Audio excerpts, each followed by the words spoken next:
Hello, National Youth Advisors. My name is Amy Laudet. I'm Public Policy Associate here with National Network for Youth, and I used to be a storyteller. So I've been asked to put together this storytelling webinar for you. I relate storytelling to policymaking and how we do advocacy here in DC and in your home states and local communities even.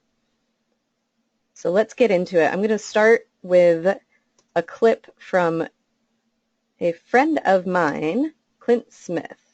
So here we go.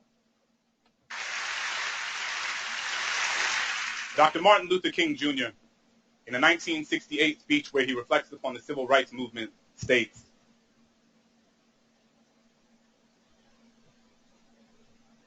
"In the end, we will remember not the words of our enemies, but the silence of our friends." As a teacher, I've internalized this message. Every day all around us, we see the consequences of silence manifest themselves in the form of discrimination, violence, genocide, and war. In the classroom, I challenge my students to explore the silences in their own lives through poetry. We work together to fill those spaces, to recognize them, to name them, to understand that they don't have to be sources of shame. In an effort to create a culture within my classroom where students feel safe sharing the intimacies of their own silences, I have 4 core principles posted on the board that sits in the front of my class, which every student signs at the beginning of the year. Read critically, write consciously, speak clearly, tell your truth. I find myself thinking a lot about that last point, tell your truth. And I realized that if I was going to ask my students to speak up, I was going to have to tell my truth and be honest with them about the times where I failed to do so. So I tell them that growing up as a kid in a Catholic family in New Orleans, during Lent, I was always taught that the most meaningful thing one could do was to give something up, sacrifice something you typically indulge in to prove to God you understand His sanctity. I've given up soda, McDonald's, French fries, French kisses, and everything in between. But one year, I gave up speaking. Figured the most valuable thing I could sacrifice was my own voice, but it was like I hadn't realized that I had given that up a long time ago. I had spent so much of my life telling people the things they wanted to hear instead of the things they needed to. Told myself I wasn't meant to be anyone's conscience because I still had to figure out being my own, so sometimes I just wouldn't say anything, appeasing ignorance with my silence, unaware that validation doesn't need words to endorse its existence. When Christian was beat up for being gay, I put my hands in my pocket and walked with my head down as if I didn't even notice. Couldn't use my locker for weeks because the bolt on the lock reminded me of the one I had put on my lips when the homeless man on the corner looked at me with eyes up, merely searching for an affirmation that he was worth seeing. I was more concerned with touching the screen of my Apple than actually feeding him one. When the woman at the fundraising gala said, "I'm so proud of you. It must be so hard teaching those poor, unintelligent kids," I bit my lip because apparently we needed her money more than my students needed their dignity. We spend so much time listening to the things people are saying that we rarely pay attention to the things they don't. Silence is the residue of fear. It is feeling your flaws gut-wrench guillotine your tongue. It is the air retreating from your chest because it doesn't feel safe in your lungs. Silence is Rwandan genocide. Silence is Katrina. It is what you hear when there aren't enough body bags left. It is the sound after the noose is already tied. It is charring. It is chains. It is privilege. It is pain. There is no time to pick your battles when your battles have already picked you. I will not let silence wrap itself around my indecision. I will tell Christian that he is a lion, a sanctuary of bravery and brilliance. I will ask that homeless man what his name is and how his day was, because sometimes all people want to be is human. I will tell that woman that my students can talk about transcendentalism like their last name was Thoreau. And just because you watch one episode of The Wire doesn't mean you know anything about my kids. So this year, instead of giving something up, I will live every day as if there were a microphone tucked under my tongue, a stage on the underside of my inhibition. Because who has to have a soapbox when all you've ever needed is your voice? Thank you. Right? Okay, so let's recap that because that was kind of heavy. So the danger of silence.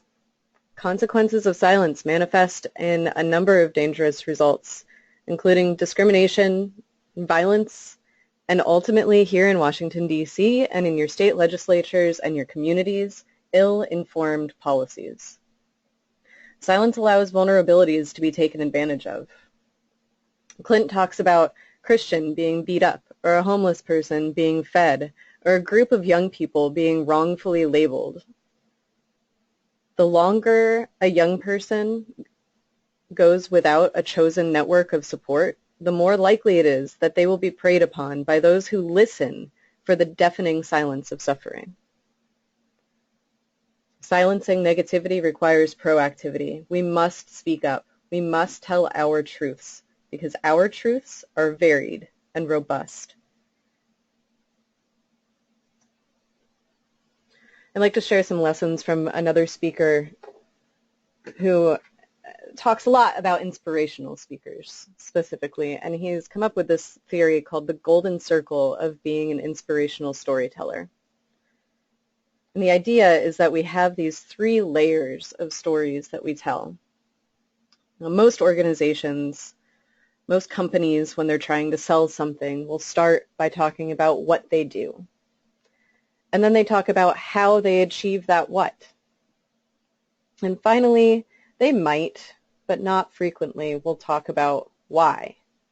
Why is it important to do what they do and how they do it? In our case, with the National Youth Advisors and National Network for Youth as a whole, what do we believe? What is our why? If we reverse this and we talk about what our cause is first, and we put forth the point that what we believe is ensuring a future in which all young people have a safe place to call home, we set a foundation that's very difficult to argue against. So how do we ensure that this future exists? As the National Youth Advisory Council and our policy advisor with National Network for Youth can attest to, we use real experiences to inform our work. We have not only staff and partners in this work that have real life experiences, but we partner with other organizations. We lead coalitions. So what is it that we do? Our goal, the what, the thing that most people start with, but we really should end with, to mobilize the collective power and expertise of our national community to influence public policy and strengthen effective responses to youth homelessness.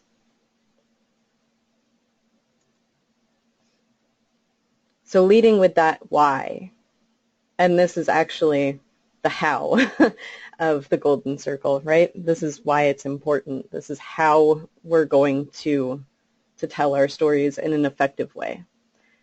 We don't want to do business just with those who are in it for any reason at all. We want to do business with those who believe in what we believe. We want to do business with those who believe that every young person in our country should have a future where they are safe and stable, regardless of if that's in their own family home, if that's in a friend's home, if that's in a program. Every young person should have a safe and stable place to call home, whatever that home looks like to them.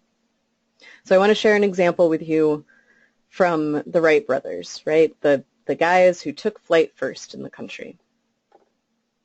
And the reason that I say it's them versus a name you've never heard is because the Wright brothers actually weren't paid for the research and the technology that they were developing to be able to fly first. There was another gentleman who was, and his name was Samuel Pierpont Langley. Now, the reason that nobody's ever heard his name is because he is not the one who succeeded at flying first in our country. It was the Wright brothers. Now, Samuel Pierpont Langley had a ton of funding backing him up, and he was able to pay the people that were around him to help him. However, those people were not in it because they truly believed that our country would be a better place if we had the technology to be able to fly. The people working with the Wright brothers were not being paid, and so their buy-in was truly that they believed what the Wright brothers believed, that the technology to fly would make our country a better place. So if you think back to any time that you interacted with a program, and you think back to the staff who worked with you in various programs, you knew instinctively when you met certain staff who was there because they really cared and who was there for the paycheck. So think about what was the difference between those two types of staff. I'm willing to bet that the way that they listened and altered the way they engaged with you had a part to play. The ones who really cared were the ones who listened, related to the belief in your cause, and acted to support you. If the paycheckers weren't completely bought into the why that you carried, they couldn't be truly invested, and they couldn't relate to your story. Another example, Martin Luther King Jr. in August of 1963 showed up in Washington, D.C., and lo and behold, 263,000 other people showed up on the National Mall to hear his message. Back then, there were no invites. There was no website. There was no Facebook group to tell people this is happening on this day at this time. It was all purely word of mouth. He'd been talking for a long time about what he believed, not what he thought people should do. No one showed up for him. No one showed up for Martin Luther King Jr. They showed up for themselves and for what they believed in. His famous speech was, "I have a dream, not I have a plan." Laying out a plan isn't inspirational. There are leaders, and then there are those who lead us. Leaders hold a position of power or authority, but those who lead us truly inspire us. We follow those who lead not because we have to, but because we want to.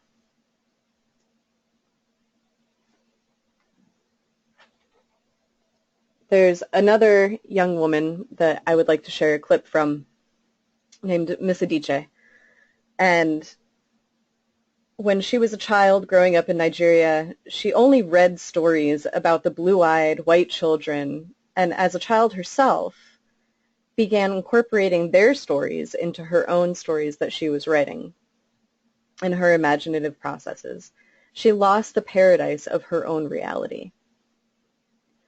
When we live life only knowing one story, we cannot see the truth of the stories outside of our own. Miss Adichie has this to say about paradise and our stories. Matter. Many stories matter. Stories have been used to dispossess and to malign, but stories can also be used to empower and to humanize. Stories can break the dignity of a people, but stories can also repair that broken dignity. The American writer Alice Walker wrote this about her southern relatives who had moved to the north, and she introduced them to a book about the southern life that they had left behind. They sat around reading the book themselves, listening to me read the book, and the kind of paradise was regained. I would like to end with this thought, that when we reject the single story, when we realize that there is never a single story about any place, we regain a kind of paradise. Thank you.